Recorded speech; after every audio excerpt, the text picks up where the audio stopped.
Bonjour à tous, très content de vous retrouver pour un nouveau numéro du podcast NBA Extra. On est le vendredi 15 mai et si vous êtes en vacances, si vous faites le pont, ça tombe bien, vous avez le temps de nous regarder, de nous écouter. Et on est aujourd'hui avec Jacques Monclar. Ça va, coach ? Bonjour, bonsoir Nico, bonsoir à tous.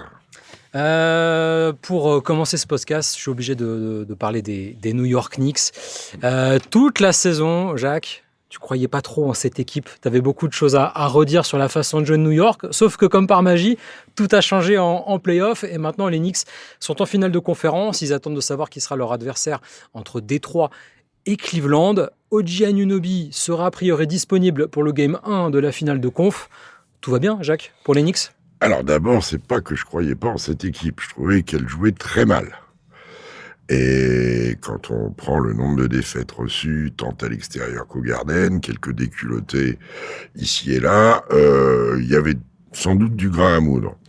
Il a fallu quand même qu'ils soient menés 2-1 pour faire un petit peu d'histoire contre Atlanta, avec un quatrième match à Atlanta. Ça tombe bien, je l'ai commenté avec Xavier, je lui disais hier, il faudrait qu'on en commande plus, parce que depuis, tout se passe bien. Et Mike Brown, qui quand même avait pendant longtemps recherché, on va pas reparler de l'épisode de Jouer de Grand, on va pas reparler de l'éviction de Gershon, l'arrivée de Landry Shamet, qui était déjà passé l'année d'avant. Bref, ça a été la longue blessure de Deuce McBride, qui a pris une crise l'autre jour quand même monumentale. Voilà, et de mettre Karl Anthony Towns, qui était quand même critiqué, voire critiquable, en position de point forward.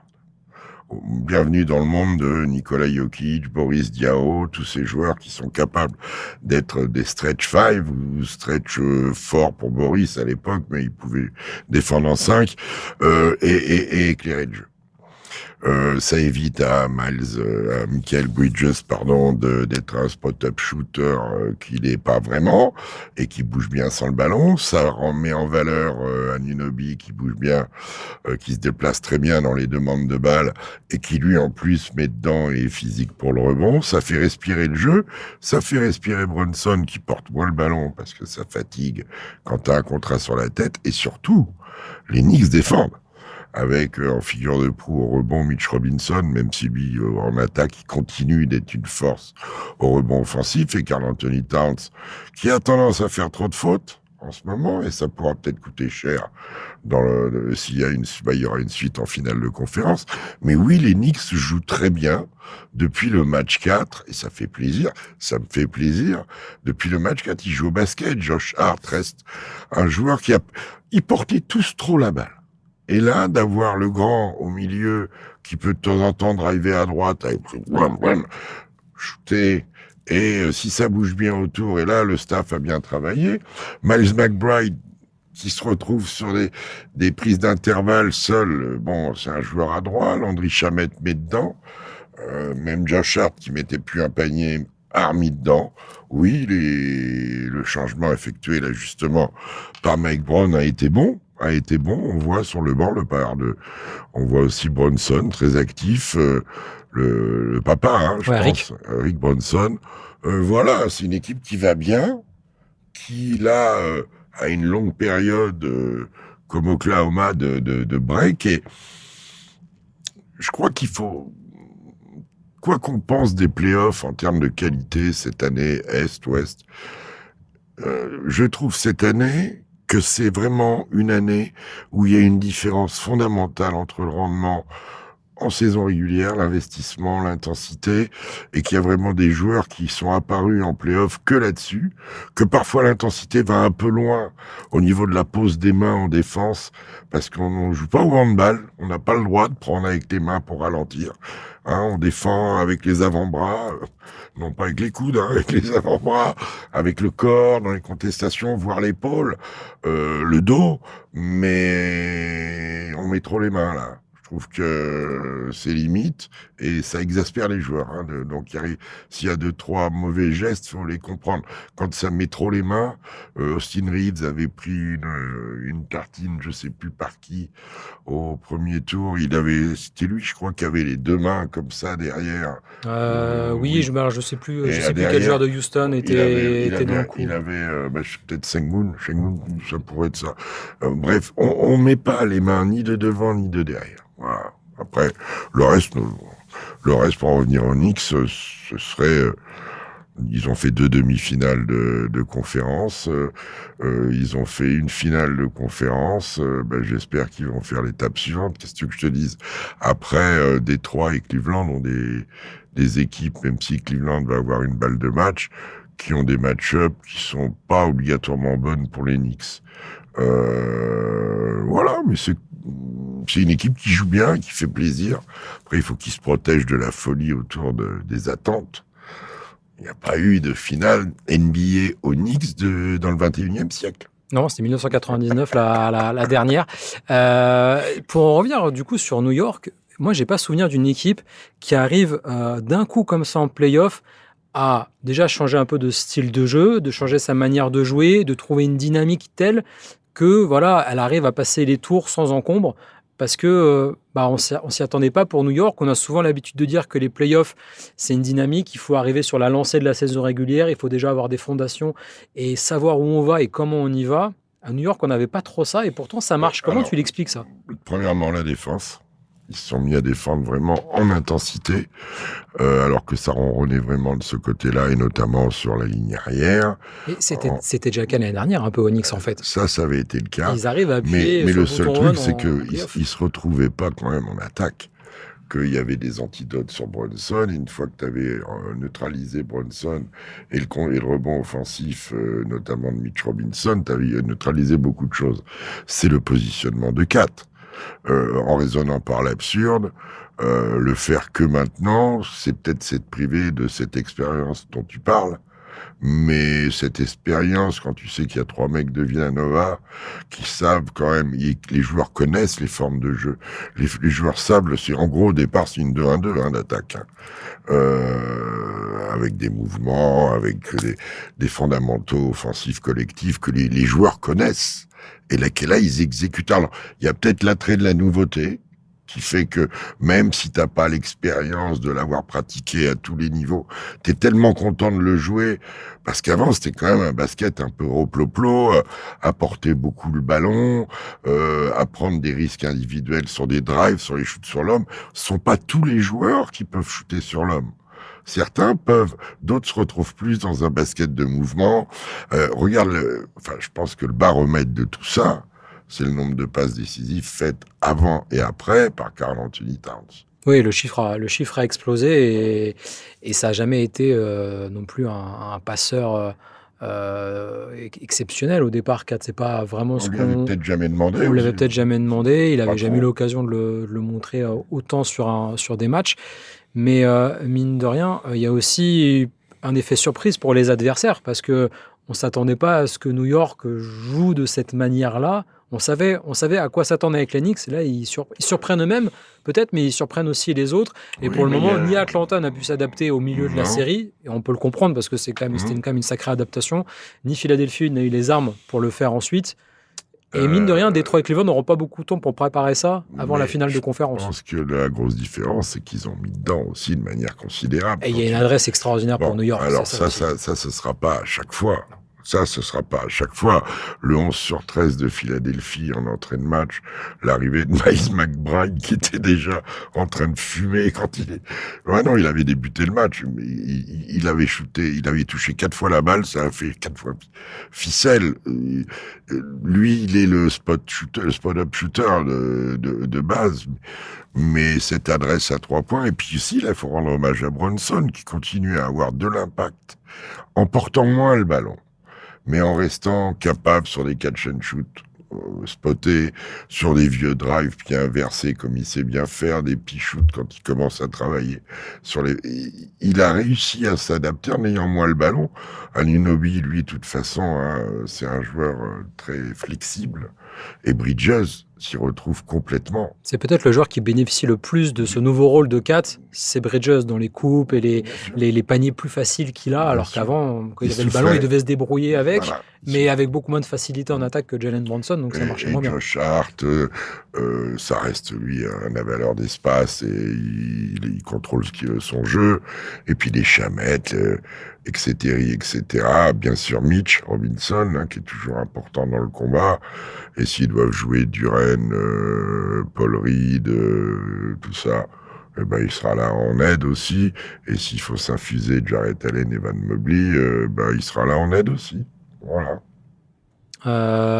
Un match-up plus simple pour New York entre Détroit et Cleveland ou moins compliqué? Alors là, je vais être très trivial. Celui sur lequel tu as l'avantage du terrain. Ce sont deux franchises qui sont très proches l'une de l'autre. Cleveland, là, une balle de match. Cleveland a donné de l'inquiétude à beaucoup, plus qu'ils s'en sont donnés à eux-mêmes. Je conseille à tous les gens de regarder les 5 dernières minutes du match 3 à Toronto. Oh là oui. Où ils contrôlaient le match, et puis, pouf, ils l'ont rendu. Le match 4, ils le perdent à la loyale il n'y a rien à dire. Après, ils se sont vraiment fait peur. Mais ils sont un peu déclenché le truc tout seul. C'est une équipe où, malgré quelques déchets, un peu de déchets, James Harden apporte de la sérénité. Et pour peu que Mobley, Allen soient comme ils étaient là, il y a une mécanique. Mitchell, même s'il a souffert, c'est un mec qui peut qui va mettre du rythme et des points. Je trouve ça un coup. Une autre fois, ça va être Schroeder, Sam Merrill. Il y a toujours là Jalen Tyson souffre en playoff, mais ils ont une équipe cohérente. J'aurais pas pensé dire ça avant les playoffs où de base tu peux te dire que les Pistons sont l'équipe un peu anti-New York. Pour le coup, là, avec Evan Mobley, qui pourrait poser des problèmes à Karl Anthony Towns, justement dans ce nouveau rôle, peut-être que c'est Cleveland, finalement, le plus mauvais match-up pour les Knicks. Mais à ce moment-là, tu joues... si tu as Anunoby, et je pense qu'il faut... L'optimisme sur Anunoby, pour l'instant, je l'ai vu faire que des shoots décontractés. J'ai pas vu d'image d'opposition, parce qu'en ce moment, les entraînements, il doit y en avoir des durs. Non, si tu débutes avec Anunoby, Karl Anthony Towns, Mobley va défendre sur Anunoby. Ou alors ce sera Jarrett Allen, ou alors ils vont faire zone. Tu vois ce que je veux dire? Ouais, non, mais ça sera un problème pour Cleveland de s'adapter à New York aussi. Oui, mais peut-être que Cleveland a plus d'armes, versatiles pour défendre sur Anunoby n'est pas Towns. capable de défendre sur Mobley, il va être battu en taille et sans doute au post-up. Est-ce que le post-up est la principale arme de Mobley? J'en suis pas sûr. Tu sais, dans ces coups-là, vu la qualité des joueurs, des staffs, des analyses, etc., ils vont choisir des poisons. Quand on parle d'ajustement, c'est qu'ils ont changé de poison souvent. Tu vois? Là, par exemple, ce qui a marché pour Cleveland contre Détroit, c'est d'aller chercher Cunningham dans l'axe. C'est comme ça qu'ils l'ont à deux en permanence, loin dans l'axe, sur le couloir extérieur. Ils ont été le chercher sans trop se jeter et ils ont réussi à faire les rotations. Voilà. Donc ils sont restés quand même 6 minutes et des brouettes sans mettre un pion. Tu te rends compte? Ils l'ont rendu le match. En plus, il y a cette décision d'arbitre dont on pourrait reparler. Le no-call de sifflet. Ouais. No-call. Tu sais, c'est dans tous les sports co pareil. Même si tu fais pas exprès, quand tu t'emmêles les pinceaux avec un mec alors ouais, il dit il avait pas saisi la balle. C'est pas faux. Enfin, les arbitres disent mais ça, c'est un contact NBA qui est tout le temps sifflé, en fait. Quand un joueur est sur le point de prendre le ballon, tu le percutes. C'est Jarrett Allen qui fait un croche-patte sans le faire exprès sur Ozar Thompson. Le coup de sifflet, il doit retentir. Alors après, peut-être qu'Ozar Thompson fait 0 sur 2 à 3 dixièmes de la fin du match. C'est pas le shooter le plus fiable c'est pas le shooter le plus fiable tout court, d'ailleurs. Mais 1 sur 2, il aurait pu le faire, quoi. Ouais. Et ça fait basculer totalement cette série, dont on va continuer à parler parce qu'il y a un homme qui répond plus depuis pas mal de temps. C'est Jalen Duren, 22 ans, qui est passé de quasiment 20 points par match en saison régulière à 10 points en play-off, qui semble perdu sur le terrain. On ne reconnaît pas du tout l'All-Star qu'on a vu cette saison à Détroit. Il a même été benché dans les 17 dernières minutes du Game 5, où c'est Paul Reed qui a eu des minutes, qui a joué toute la fin de match. Même Isaiah Stewart était sur le banc. Il a vraiment lancé Paul Reed, JB Bickerstaff à fond.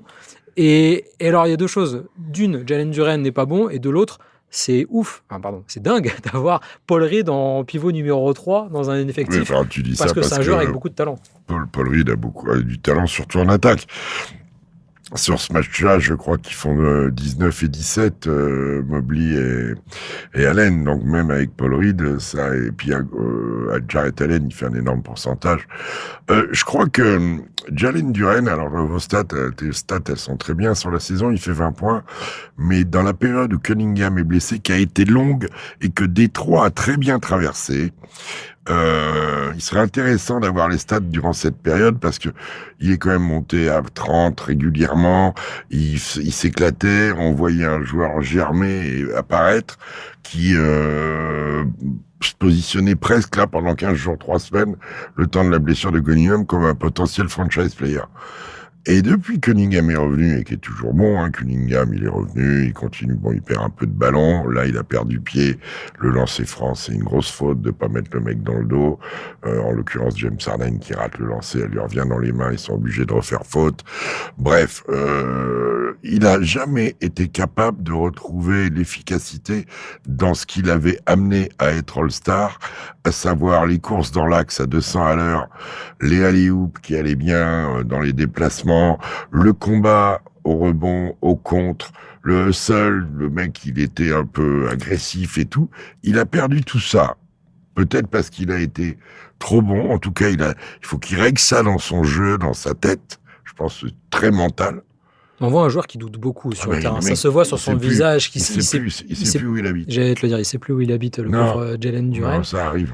Ça arrive, mais sur une période aussi longue, c'est encore plus long. C'est inquiétant et c'est surprenant à ce point-là. On l'attendait contre Orlando parce qu'a priori, même si Wendell Carter à la sortie junior aura fait une super série, après tu te dis c'est Goga Bitadze, il fait pas jouer Mo Wagner, Jalen Duren dans la continuité de ce qu'il a fait, il va leur marcher dessus. Rien du tout. Il y a un match, je crois, où il apparaît un peu et derrière contre Cleveland. Alors tout allait bien, il menait 2-0, mais c'était pas trop lui qui était dominant, il était mieux. Bon, là, il a été... Alors, et puis, la réaction de Bickerstaff, t'as raison de le signaler, il l'a benché. Alors maintenant, il va y avoir deux options, où le mec réagit, ou ils vont jouer autrement. Dos au mur, comme sont les Pistons, parce que maintenant, ils ont ce match 6 à Cleveland à gagner pour rester dans la course. Est-ce que la solution... c'est pas la solution, en tout cas un moyen pour Bickerstaff de s'ajuster, c'est tout simplement de sortir Jalen Duren du 5 de départ, de faire entrer Isaiah Stewart, d'essayer d'amener une nouvelle dynamique dans cette équipe, de surprendre aussi peut-être Cleveland qui commence à connaître la chanson. Stewart, à mon sens, il est quand même plus efficace en sortie de banc parce qu'il apporte une énergie dans un match. Il est différent, la match-up physique. Ils sont quand même grands, Allen et Mobley. Elle est pas facile à matcher. Même Paul Reed, il est battu en taille. Mais il a le shoot, Isaiah Stewart. Ça pourrait faire sortir un peu les autres de la peinture. Mobley, il sort pas toujours bien. Il sort pas toujours quand même. Pas toujours bien. Ouais. Et puis Isaiah Stewart, c'est pas Steph Curry ou Klay Thompson au shoot à 3 points. Mais il y a un joueur qui est sorti du banc, c'est Dennis Jenkins, qui est rentré dans le 5 de départ et qui a été excellent. Donc, quand t'es dos au mur comme ça, Jenkins, si tu fais pas l'ajustement maintenant, tu le feras jamais pour Bickerstaff. Jenkins, il a été très bon quand Cunningham a été absent. Ouais. C'est comme ça. L'année dernière, il avait fait 45 matchs de G-League et il est arrivé là par la toute petite porte. Isaiah Stewart, c'est pas la même. Cette saison, il vit une saison, il y a eu blessure, il y a pu y avoir une petite suspension aussi. Oui, même une bonne. Il s'est battu, non Oui. Cette saison. Il se bat souvent, mais cette saison, il s'est battu, il a été suspendu. Il a été suspendu. Il est pas... on pouvait penser qu'il avait... L'année dernière, il était dans la discussion pour être meilleur défenseur. Cette année, il était plus loin. Il a été moins investi dans l'équipe, moins utile. Je pense pas qu'il faille jouer à David Copperfield, qui rattaque avec Duren.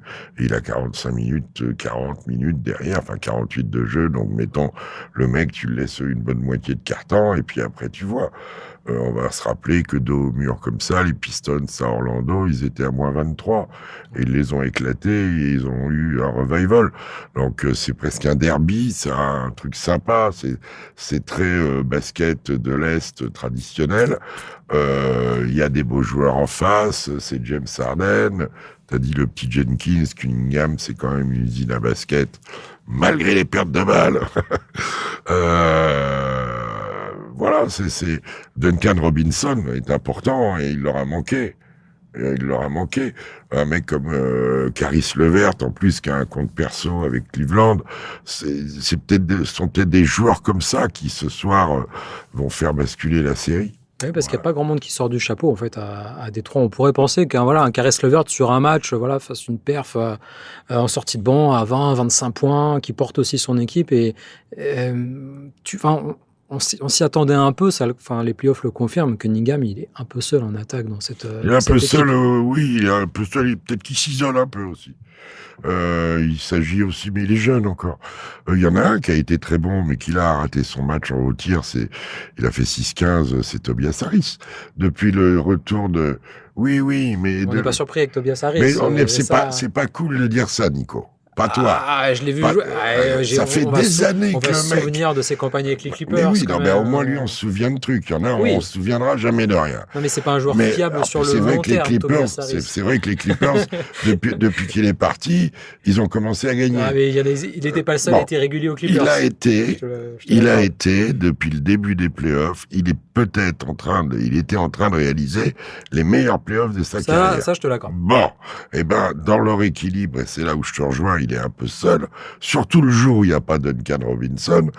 Lui, il fait 6-15, alors qu'il avait quand même, depuis le début, mis dedans à 3 points, fait des actions importantes.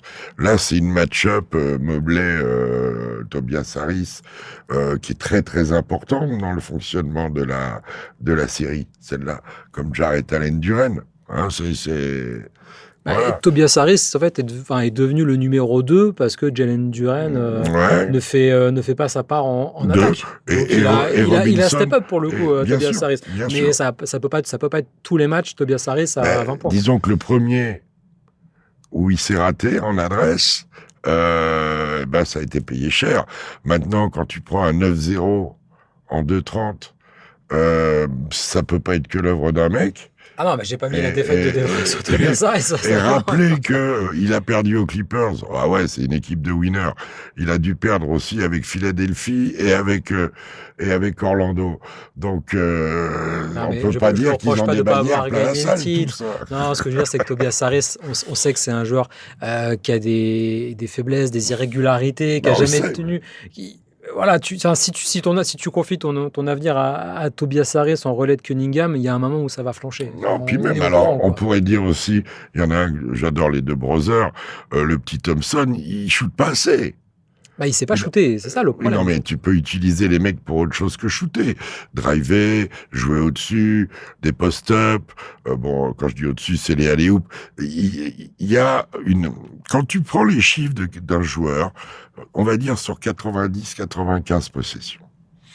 Quand t'as un joueur qui, pour moi, et là, il a été adroit, mais qui va shooter 25 fois, qui va faire 8 passes, 33, qui va avoir provoqué 6 fois les fautes, 39, et qui va avoir perdu 8 ballons, 47, ça fait la moitié de tes possessions. Et c'est trop. Oui, bien sûr que c'est trop. Et c'est peut-être parce que il en est rendu à faire ça, qu'à la fin, il se fait piquer une balle dans les pieds par Max Strus. Parce qu'à ce moment-là, quand tu regardes, j'ai fait arrêt sur image dessus, il se relâche. Il est fatigué, le mec. Quand au lieu d'aller mettre Harden dans son dos, il va chercher le ballon comme s'il allait rentrer. C'est qu'il est pas... Des petites choses comme ça. Il y en a eu plein dans la fin de match, dans l'installation du jeu, dans leur crise du 0-9, parce que Cleveland, il marque pas à chaque fois. Hein. Il faut la petite crise de Evan Mobley pour que ça se débloque. Ouais, il met 5 points consécutifs, Mobley. C'est à un moment, Tobias Harris met un panier, ton ami Tobias Harris met un panier à droite. Je crois que j'ai quelque chose contre Tobias Harris. Non, mais j'aime pas quand on est trop sévère avec un mec qui, depuis le début, il est bon. Mais c'est que ce match-là, il commence à 0/6. Après, il fait 5/5. Oui. Et après, il n'en met plus qu'un. Ben oui, il aurait peut-être dû avoir plus la balle à un moment, dans le 0-9 là. Ouais, c'est possible. Enfin bon. C'est possible. Mais cette série met quand même en exergue des soucis qu'on avait quand même entreaperçus à Détroit, qu'on imaginait en play-off, parce que Cade Cunningham doit trop en faire. Si en plus Jalen Duren, ça ne suffit pas, t'en es rendu à espérer que Tobias Harris, Danny Jenkins, Caris LeVert sortent du bois. Duncan Robinson. Mais c'est pas viable à long terme pour Détroit. Tu vas pas chercher le titre comme ça. Non, Jalen Duren est une baisse de rendement considérable pour Détroit, bien évidemment, par rapport au rendement. C'est une équipe qui a gagné 62 matchs ou 60 Attends, j'ai un doute. 64. 60, c'est sûr. Je crois que c'est pas 61. C'est peut-être 61. Je te dis ça tout de suite. Parce que Boston n'était pas à 60. 60, pile. Ouais. Tout rond, 60-22 pour... c'est une équipe qui a gagné 60 matchs. Elle a des habitudes et puis elle avait un fonctionnement. Voilà, je pense qu'il y a eu un déséquilibre. Il y a eu, avec la blessure de Cunningham, il y a eu des habitudes de prise et certains s'en sont jamais remis. Voilà, le petit Jenkins a bien transféré, Jalen Duren pas du tout, Tobias Harris est steady, Robinson est steady. C'est vrai que les Levert et compagnie, J.B. Bickerstaff connaît bien la salle à Cleveland. Voilà. Pour en revenir, on termine sur Jalen Duren qui sera restricted free agent cet été, c'est-à-dire que les Pistons devront, s'ils veulent le garder, devront s'aligner sur les offres extérieures. S'il est au NBA cette saison, Jalen Duren, ce qui pourrait être le cas, il pourrait être dans la 3e équipe. Hein, c'est sur la saison régulière, donc il peut y prétendre. Il pourrait toucher. Sur la saison régulière, il peut. Sur la saison régulière, il pourrait largement être troisième au NBA. Il pourrait prétendre à quasiment 50 millions la saison. Et un contrat de 287 millions de dollars sur 5 ans. Avec les playoffs qu'il fait, les offres seront sûrement moins importantes. Et donc, Détroit, d'une certaine manière, pourrait faire des économies. Ça pourrait finalement, sur le long terme, arranger les Pistons, que Jalen Duren se rate juste avant de signer son prochain contrat. Ça va coûter normalement beaucoup moins cher à Détroit que si Jalen Duren était resté sur la même lancée. Alors évidemment, s'ils sortent en demi-finale, ils auraient préféré que Jalen Duren soit meilleur. Mais tu vois l'idée ? Non, je vois surtout que... S'ils avaient bien réfléchi, je réfléchis en même temps qui est devant lui à l'intérieur, Karl Anthony Towns, et devant lui pour l'NBA, t'as Jokic, Nikola Jokic, Victor, mais comme aujourd'hui il y a plus de postes, il me semble. Mais peut-être qu'il peut apparaître dans la 3e. Oui. Enfin, en tout cas, personne n'offrira le max. C'est un gros risque financier. C'est un risque financier, surtout après ces playoffs. C'est pour ça, mais ils auraient dû y penser avant. Faire l'inverse, pour lui limiter ses minutes, mais ils n'ont pas eu le choix parce qu'il a éclaté tout le monde. Il est devenu All-Star et c'est après que Cunningham se blesse et c'est là qu'il est hyper complet. On se dit, mais finalement, on le voyait faire des passes de alley-oop, on le voyait faire des trucs, des reverses. Mais comme après, il n'est pas revenu le soutier de luxe qu'il était. En tout cas, c'est cher. De toute façon, c'est trop cher, tout ça. Oui, sûrement. On terminera sur le fait que Jalen Duren n'a que 22 ans. Deuxième campagne de play-off. Big man. On en a vu d'autres, des joueurs qui se sont ratés sur un été. Big man, dans le sens Big man combat. Ouais. Et puis alors, pour je vous l'ai déjà dit, un bœuf, je l'ai croisé comme ça, là. Oui, il est tanké. Oui. Oui. Pas immense. Enfin, pas immense. Mais alors, épais, hein. Ouais, c'est vrai que c'est une sacrée armoire à glace, une armoire normande même. Je sais pas, normande, une belle armoire, un beau frigo. C'est américain. Ouais, le gros modèle, quoi. Toutes les options. On continue sur De'Aaron Fox et les Spurs. C'est un débat qui a eu cette semaine un peu dans NBA Extra. Est-ce que De'Aaron Fox pourrait à long terme être un problème pour San Antonio parce que y a Dylan Harper et Stephen Castle qui poussent derrière et lui va toucher 50 millions, 50, 53, 57 et 61 millions de dollars sur les 4 prochaines saisons. Après, à partir de la saison prochaine avec San Antonio. Déjà, qu'est-ce que tu penses de ce débat ? Qu'est-ce que tu penses des playoffs en général, même de De'Aaron Fox ? Parce que moi, je trouve meilleur que ce qu'on dit. En tout cas, je trouve les fans des Spurs très sévères avec les performances de De'Aaron Fox sur ces playoffs. Il est à 18 points de moyenne, par exemple. Il est exactement sur la même moyenne de points en saison régulière qu'en playoff. D'abord, les bons joueurs ne sont jamais un problème. Et c'est un bon joueur. Premier point. Deuxième point, il y a une cote d'amour incroyable pour ce brave buffle de Stephen Castle et le génie ginobilesque du petit Harper. Je suis d'accord que en termes, ils pourraient ne pas avoir Fox, mais ils l'ont pris, hein, qu'est-ce que je vous dise. Il est signé le contrat. Hein, on en revient à la possible présence de Jalen Duren. C'est trop cher, tout ça. Contre Max, hein, à l'époque, alors après, San si Antonio. tu me demandes, ça n'est pas l'équipe de De'Aaron Fox. C'est pas Sacramento, on pouvait considérer que c'était l'équipe de De'Aaron Fox. On sait de l'équipe de qui c'est. Mais il y a un superbe collectif et les mecs doivent rentrer dans des rôles de lieutenant de luxe. Et par exemple, Castle, j'ai parlé de buffle parce que sur la main droite, il est d'une puissance. Il progresse dans la gestion de jeu. Il progresse dans le 3 points, même si ça a été régulier. Le petit Harper, c'est un joueur qui est multitâche. Fantasque. Ouais, original, mais dans le même poste qu'Hitchcomb, dans un autre registre. Ouais, dans un tout autre registre. Ouais, même si le dunk qu'il a posé l'autre fois, Harper aussi, il était propre aussi, donc c'est quand même... Mais techniquement, il est beaucoup plus abouti, Dylan Harper, que ne l'est. Oui. Ne le sera jamais, même chose avec Hitchcomb. Il y a beaucoup d'avance. Tous les Vassell, tous les Champagny, parce qu'ils jouent petit finalement autour de Victor. Il n'y a pas ni Barnes, ni un poste 4. Il n'y a pas un vrai poste 4 dans cette équipe. Il n'y a pas un vrai poste 4, mais il y a des mecs de 2 mètres qui peuvent prendre des rebonds. Vassell défend bien, est un bon rebondeur. Idem pour Champagny. C'est peut-être un des points faibles des Spurs. Et pour moi, un autre point faible des Spurs, dans la tempête, même dans le match... je sais plus combien là récemment, il le mène. Quand il gagne à Minnesota, ils se font peur parce qu'ils contrôlent pas bien la fin de match. Et c'est là où j'aimerais que De'Aaron Fox se rende indispensable. Parce que tout ce que j'entends, ce que tu me dis, vous avez raison. Ah, ça fait du bien. Vous avez raison. C'est bien ça. Il n'est pas efficace au point de mériter tant d'argent.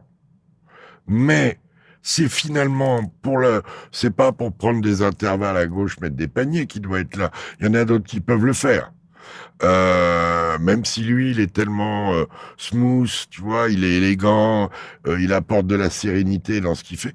Il faudrait que cette sérénité, il arrive à la transformer en ordonnancement et arriver à clairement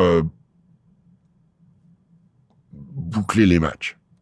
Ils se mettent en péril tout seuls. Mais t'es pas d'accord que là où on n'est pas juste avec Fox, c'est que on retient que le positif de Castle ou de Harper, et j'ai l'impression qu'on met en exergue que le négatif de De'Aaron Fox.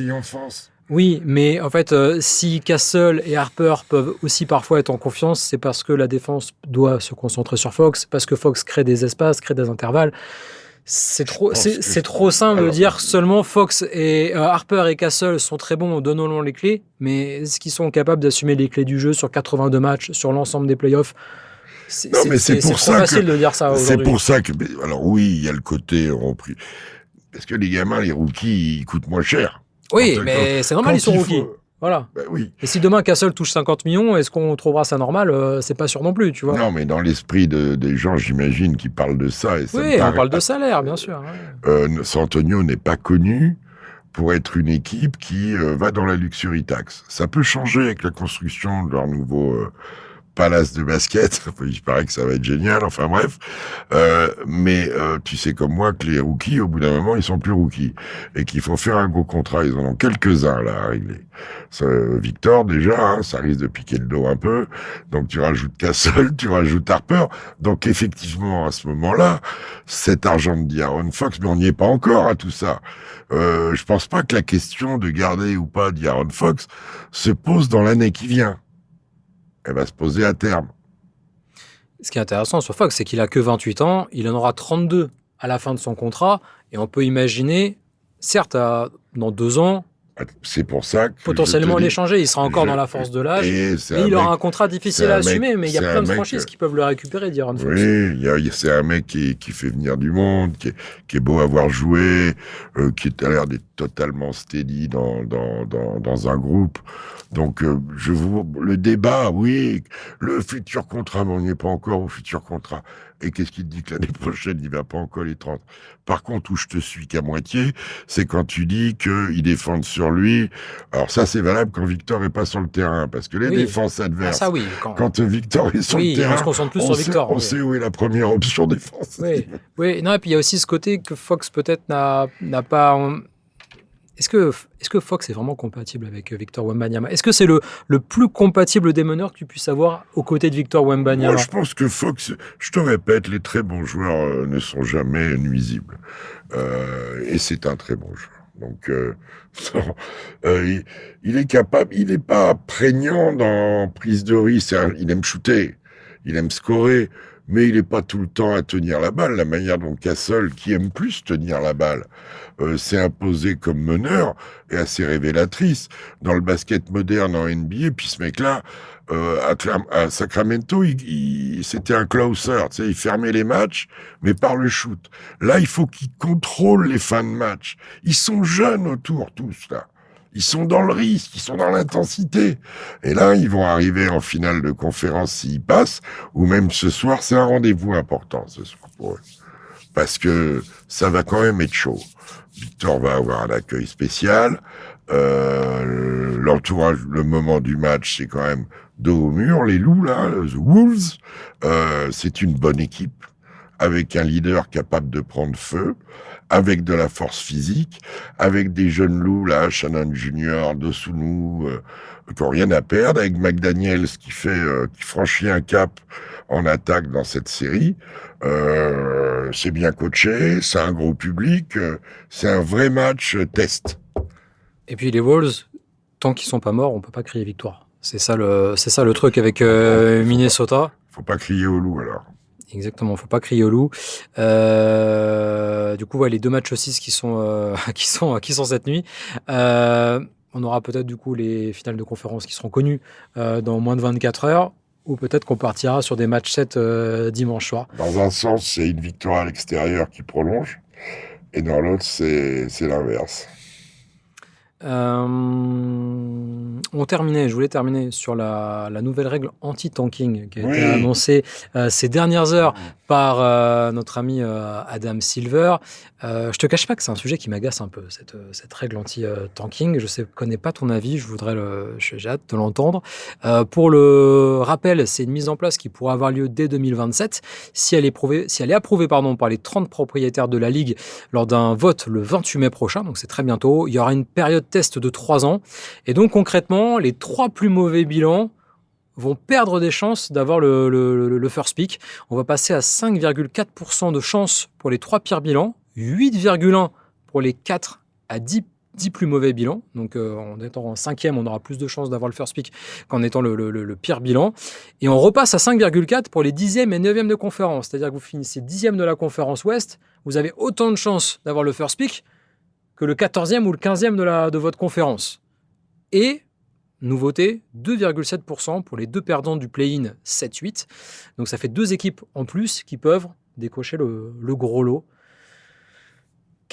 Comment tu as réagi en apprenant Sur le départ, je suis un peu d'accord. Cette nouvelle idée. Je suis un peu d'accord avec toi au début.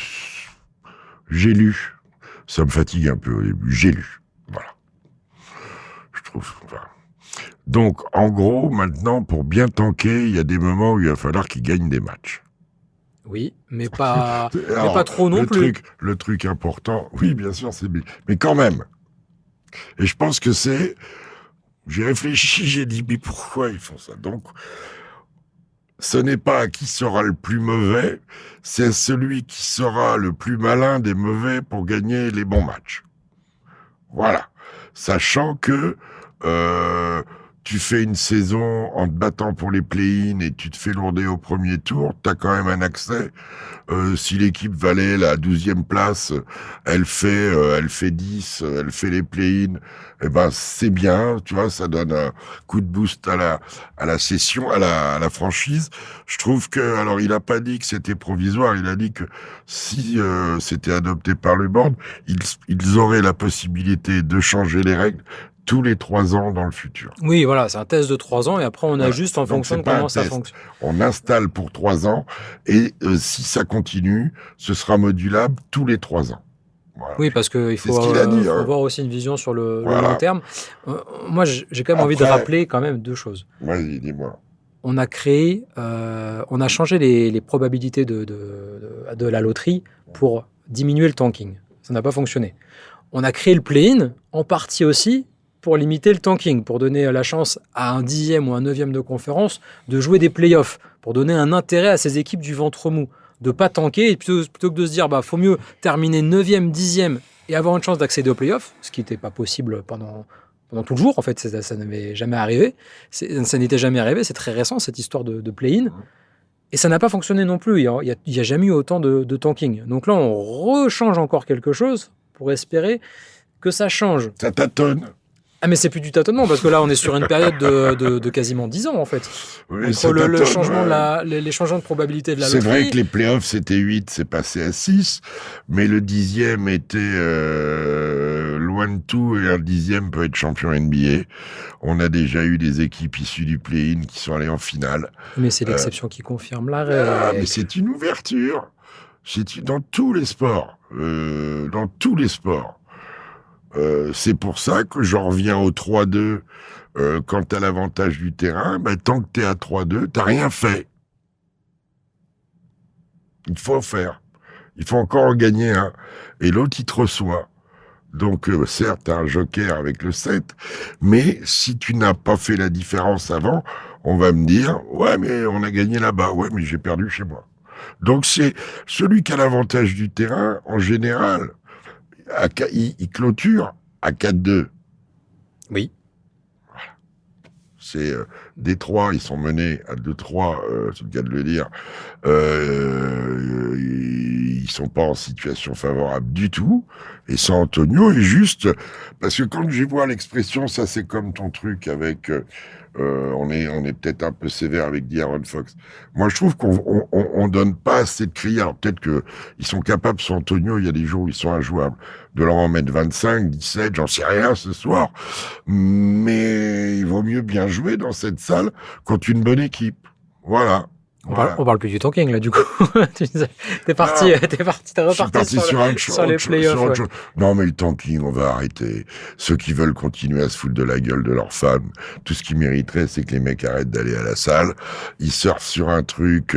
Le fait que les droits télé donnent tant d'argent, ça fait que les équipes, les franchises supportent de plus en plus longtemps de rester dans des périodes creuses en attendant le joueur idoine, type Victor, type Cooper Flag, type... Et il y en a un paquet, là. On verra si Peterson dit Banza. Je vois que Utah, là, en parlant de tanking, de spécialistes, ils sont, ça sert à quoi de tanker? Ils voulaient dit Banza. Ok, ils sont en train de demander de faire un arrangement. Oui, ils vont essayer de récupérer le first pick, ouais. Voilà. Premier choix. Qui c'est qui a été magique encore en voulant tanker? Les Pacers. Ils ont joué, ils ont perdu. Ouais, mais est-ce que tu joues l'avenir d'une franchise? Parce qu'il y avait 50% de chances que ça se réalise. Est-ce que dans le sport, on doit jouer à ça? Et ils ont tanké toute l'année. Faut arrêter. Mais moi, je défends l'idée que sur 1 an, 2 ans, max 3 ans peut-être, t'as le droit d'être nul en NBA. Parce que c'est comme ça que plein d'équipes se construisent, c'est comme ça que les Spurs sont construits, c'est comme ça que les Spurs actuels sont construits, il faut quand même le rappeler, avec plein de choix très hauts quand même. Ils ont bien tanké. Et le gros lot, l'année où il le fallait, c'est-à-dire celle de Victor. Et puis ça enchaîne avec Castle et Harper, et déjà avant, ça avait pris des bons joueurs, bien sûr. Ok, ici, comment il a fait, ça me prestime. Donc on a le droit, il a encore des tours de draft. Il a encore des tours de draft, je crois, pendant 150 ans. Tu vois, un changement de règle qui pourrait être intéressant, c'est que tu puisses pas avoir l'un des 3 premiers choix de la draft plus de 2 années de suite, peut-être. Tu vois, que tu as le droit d'avoir un numéro 2 ou un numéro 1, et la 3e année, par contre, tu peux pas être top 3. Ça aurait été injuste. Ça peut être intéressant. Ça aurait été injuste pour San Antonio, l'année où Victor se blesse. L'année où ils doivent se développer vraiment, il a la flébite, ça stoppe leur saison. Oui, mais ce que je veux dire, c'est qu'au moins, tu ne permettrais pas à des franchises, tu leur donnerais pas le droit d'être nuls trop longtemps. Oui, mais bon, même quand tu donnes 2 premiers tours de draft, je crois que Cleveland a eu... alors, vérifie, on va finir avec ça sur le tanking. Wiggins, Barrett et ils avaient eu Kyrie, non? Alors Kyrie, ils l'ont eu, mais avec c'était un choix de draft à l'époque qui appartenait aux Clippers. D'accord. Ils l'avaient récupéré comme ça. Ils ont eu Wiggins et Bennett, pas Barrett. Bennett. Ouais, mais ils n'ont pas eu de bol. C'est pas la bonne année. Il y en a qui travaillent mieux que d'autres. C'est ce que je voulais dire. Il y a San Antonio, ils se sont organisés, ils ont bien géré le truc, construit avec des complémentaires, même si ils ont mal anticipé au poste derrière, puisqu'il y a un problème qui se soulève avec De'Aaron Fox. Ils n'avaient pas imaginé que leur gamin avait c'est un choix de riche, hein, c'est un problème de riche, ouais. Au problème de riche, aussi fort. Mais ok, ici, ils ont, grâce à Paul George. À Paul George. L'échange de Paul George. Ouais, et Paul George, on va rappeler à OKC, parce qu'on aime bien se rigoler de ce trade, mais Paul George, il fait 3e du MVP sous le maillot de OKC. Et il est finaliste pour le défenseur de l'année, la même année, l'année où Giannis fait le doublé. Mais oui, non, mais j'ai pas d'état. Non, mais les gens souvent rigolent avec cet échange et se foutent de la gueule des Clippers. Mais à l'époque, les Clippers, ils récupèrent Paul George parce que sinon, ils n'auront pas Kawhi. Bien sûr. Ça pouvait se comprendre tout à fait à l'époque. On aurait été plein, je pense, à le faire à l'époque, ce trade. Et autour de ce trade de Paul George qui fait venir Shea, toute la petite... ils ont aussi... parce que Holmgren, il fallait le prendre quand même. Il y a eu des blessures, ça a été organisé. Quand tu prends Jalen Williams numéro 12, que tu construis comme ça, ils ont construit de manière cohérente, en gagnant de plus en plus de matchs. Voilà, c'est l'arrêt qu'a Houston en ce moment, avec toute une génération à laquelle on a enlevé Jalen Green, qui était attendu à monter, et qui, pas Durant, en tout cas, ils ont buté dans le mur à l'arrivée, là. Voilà, c'est comme ça que se construisent les franchises. L'attelage Donovan Mitchell, Darius Garland, quand on remplace Darius Garland par James Harden, on peut avoir des très gros doutes. Je souris un peu. Alors, Harden, moi, il y a eu des moments où il m'a exaspéré, mais je respecte son cheminement, même s'il est un peu empâté. S'ils vont en finale de conf, voire plus, on aura tout oublié ça. Hein. Et on se dira, c'était mieux qu'avant. Ouais. S'il pouvait éviter d'arrêter de balancer les pieds en avant sur chaque tir à 3 points pour aller chercher le contact avec le défenseur, parce que ça, c'est exaspérant. Il a toujours été dodu de la fesse. Ouais, mais à chaque fois, ça... Et il balance comme ça, il finit quasiment à l'horizontale, quoi. Voilà. Et il obtient le coup de sifflet. Alors, des fois, il l'obtient pas, mais... Il a des petits coups. Il l'a obtenu. Il en obtient de moins en moins. Ouais. Après, il le fait bien, mais c'est difficile. Tu as Tobias Harris, il saute. C'est vrai. On revient sur Tobias Harris d'ailleurs, et il le touche, mais c'est parce que c'est Harden qui réduit la distance, c'est pas Tobias Harris. Tu parles d'une action qui a été challengée par Kenny Atkinson pour que Harden obtienne faute. Elle n'a pas été donnée. Oui, mais heureusement. Avant ça, dans le match, il obtient exactement ce coup de sifflet. Un sur deux, ouais, c'est sûr. Mais c'est tellement compliqué de défendre sur James Harden. Si en plus il fait ça, t'es foutu. Gunners. Tout à fait. Moi, je suis aussi pour le Paris Saint-Germain, donc je serai forcément content le 30 mai au soir vers 20h, 20h30 maximum. Parce que la finale à 18h cette année, vous l'oubliez pas quand même. C'est le 30 mai prochain. Coach, on a dit beaucoup de choses. Je ne sais pas si on a été j'espère. Excellent, mais en tout cas, tu as été très bon, je pense. Merci à tous les gens qui nous accompagnent. Qui nous suivent, qui nous regardent et qui nous écoutent. Ouais. Ah oui, c'est vrai. Bon, j'espère qu'on n'aura pas dit trop de bêtises. Et normalement, demain matin, peut-être qu'on aura les finales de conférence. Sur NBA Extra, on va voir ça. Mais c'est une bonne nuit. Ah, c'est une sacrée nuit, oui, c'est sûr. Bon week-end, basket à toutes et à tous, et nous on se retrouve la semaine prochaine. Ciao. Ciao.